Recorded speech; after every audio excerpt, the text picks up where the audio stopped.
कि जो बैटरी में पानी देते हो वो कौन सा डिस्टिल वाटर है ना। हाँ। रेन वाटर भी देखो तो काम चल सकता है उसमें, ठीक है। पानी अगर वर्षा का पानी जमा करके उसको डालोगे तो वो भी काम करेगा। तुम पढ़े होगे सेल पढ़ा हाँ। डीपली फिजिक्स में, तुम्हारे में डीप दिया होगा कि नहीं, डीप 9th में होगा।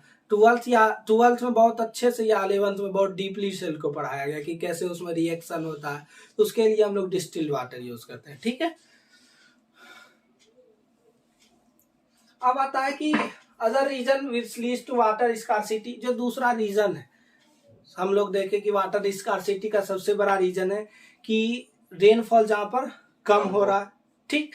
लेकिन और भी रीजन है जैसे कि पॉपुलेशन हाईली, इतना ज्यादा स्पीड में पॉपुलेशन इंक्रीज कर रहा है कि शायद ही हम लोग अनुमान लगा सकते हैं 2022 चल रहा है ना, 23 के जनवरी तक Bharat world top most populated country हो जाएगा, ठीक है।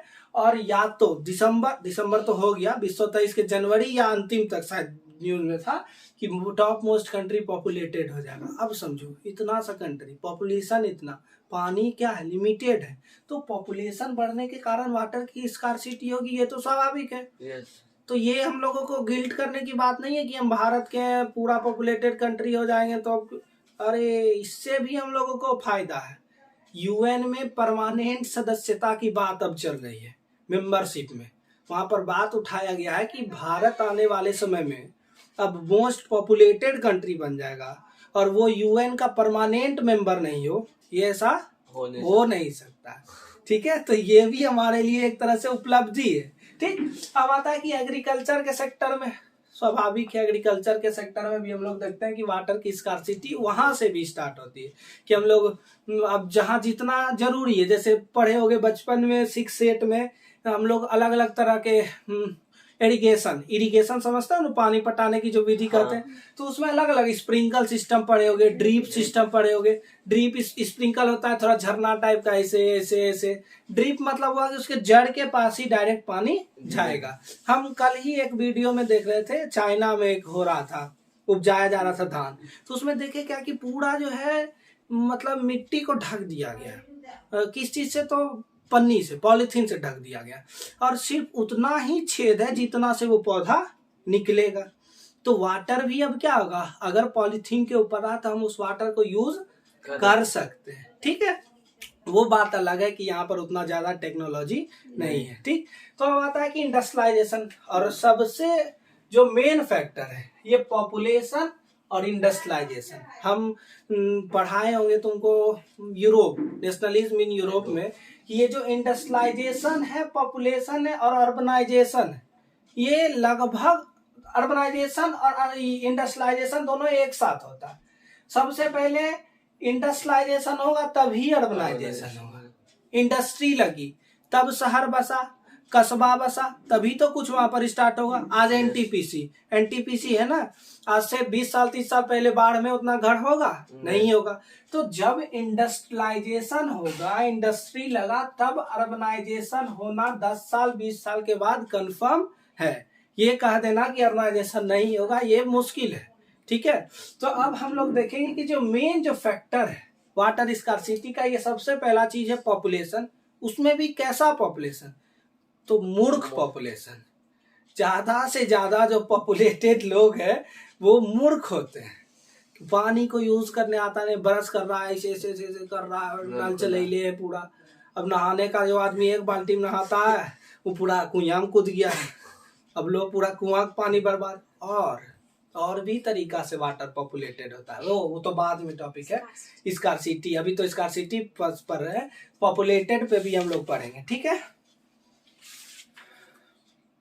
अब देखिए, large growing population in the agriculture sector, water resources are being over exploited to be expanded in irrigated areas and dry season agriculture। हम लोग देख रहे हैं कि पॉपुलेशन के बढ़ने के कारण हम लोगों को क्रॉप की भी आवश्यकता होती है, ज्यादा खाना मतलब एग्रीकल्चर के सेक्टर में पानी की आवश्यकता भी ज्यादा होगी, ठीक है। और पानी के देखो चलो ठीक है, टॉपिक पे ही रहते हैं। पानी की भी आवश्यकता क्या होगी, ज्यादा होगी, और इसी वजह से क्या होता है कि वाटर हम लोगों का एक्सप्लॉइटेड हो जाता है, धीरे धीरे खत्म होने लगता है। और हम लोग के पास ना तो वैसा टेक्नोलॉजी है, ना तो लोग उतने सक्रिय हैं जो इस पे ध्यान देंगे, ना तो सरकार सक्रिय है। हम लोग क्या सक्रिय रहेंगे, सरकार भी उतनी ज्यादा सक्रिय नहीं है। अब आता है कि areas in dry season more water required for irrigation purpose to facilities higher food production. तो होता क्या है कि जो ड्राई एरिया है, जैसे तुम्हारा अभी समझ लो हम बताए थे कि बिहार में एक बहुत बड़ा श्राप है कि उत्तर बिहार जो है वो बाढ़ से परेशान रहता है, दक्षिण बिहार सुखाड़ से परेशान रहता है, ठीक। तो वहां पर जो तुम्हारा ड्राई एरिया है, ड्राई एरिया में जब एग्रीकल्चर क्रॉपिंग जब आएगा, तुम्हारा वो समय आएगा, तो पानी की आवश्यकता क्या होगी, ज्यादा होगी। आवश्यकता तो ज्यादा होगी दक्षिण बिहार में। इधर साउथ में जाओगे नीचे के साइड में, जैसे उधर चल जाओ, गया उधर चल जाओ, तो उधर पानी की आवश्यकता क्या होगी, ज्यादा होगी। उसका एक फैक्टर है, दक्षिण में झारखंड है, और झारखंड पहाड़ी इलाका है। तो पहाड़ी इलाका में स्वाभाविक है कि तुमको यहाँ पर 300-400 फीट में पानी मिलेगा। ऐसा मान सकते हैं, ऐसा नहीं कि 300-400 में ही मिलता है, मान सकते हैं कि उतना ज्यादा डीप जाना पड़ेगा। तो यहाँ पर क्या होता है कि इरिगेशन के लिए हम लोगों को ज्यादा पानी की आवश्यकता होती है, तो इससे भी हम लोगों को वाटर स्कार्सिटी होता है। एक चीज का भी गौर करना, तुम्हारे घर में पुराना बोरवेल होगा 60-70 फीट वाला, और कोई तुम्हारे घर के बगल में 190 फीट का बोरवेल करवा लिया, तो तुम्हारा भी लेयर जो होगा वो क्या हो जाता है, पानी का भाग जाता है, ठीक है। तो अब आता है for doing multi cropping and for HIV seeds. HIV seeds तो जानते होंगे, जो हाइब्रिडेटेड सीड रहता है, जो अच्छा क्रॉपिंग करने के लिए यूज किया जाता है।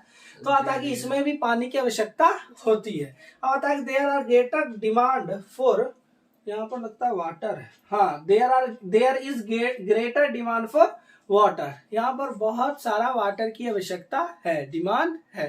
वाटर यहाँ पर आ गया ब्लैक पे, ठीक है।